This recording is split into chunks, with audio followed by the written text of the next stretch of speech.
5 আগস্টের মধ্যে যে কোনো মূল্যে জুলাই সনদ ঘোষণা করার আহ্বান জানিয়েছেন জাতীয় নাগরিক পার্টি এনসিপির আহ্বায়ক নাহিদ ইসলাম। ভারতের আধিপত্যবাদের বিরুদ্ধে জাতীয় নাগরিক পার্টি এনসিপি কাজ করে যাবে বলে মন্তব্য করেন তিনি।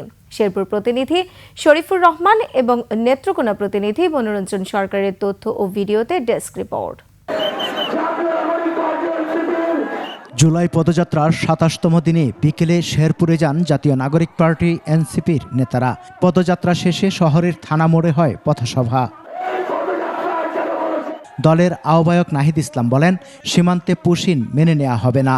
5 আগস্টের মধ্যে যে কোনো মূল্যে জুলাই সনদ ঘোষণা করতে হবে, সাথে জুলাই ঘোষণাপত্র ঘোষণা করতে হবে। যদি 5 আগস্টের মধ্যে যদি এটি ঘোষণা করা না হয়, 3 আগস্ট আমরা ঢাকায় আসছি। ঢাকায় আমরা কিন্তু জুলাই সনদ ঘোষণাপত্র আদায় না করে ঢাকার শহীদ মিনার আমরা ছাড়ব না। সভায় অন্যান্যের মধ্যে এনসিপির উত্তরাঞ্চলের মুখ্য সংগঠক সার্জিস আলম, দক্ষিণাঞ্চলের মুখ্য সংগঠক হাসনাত আবদুল্লাহ ও সিনিয়র যুগ্ম সদস্য সচিব ডাক্তার তাসনিম জারা সহ কেন্দ্রীয় নেতারা বক্তব্য রাখেন।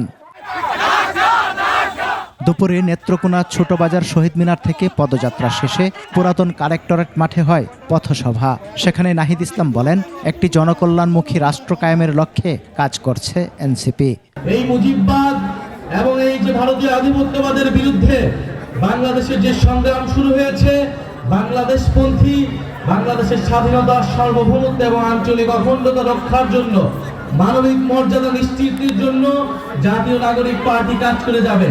সভায় অন্যান্যের মধ্যে এনসিপির মুখ্য সমন্বয়ক নাসির উদ্দিন পাটোয়ারি ও সিনিয়র যুগ্ম সদস্য সচিব তাসনিম জারা বক্তব্য রাখেন।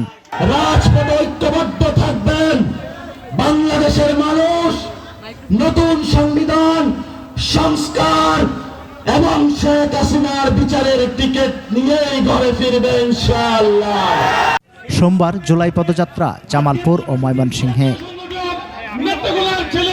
সমর ইসলাম, ডেস্ক রিপোর্ট, 21 টেলিভিশন।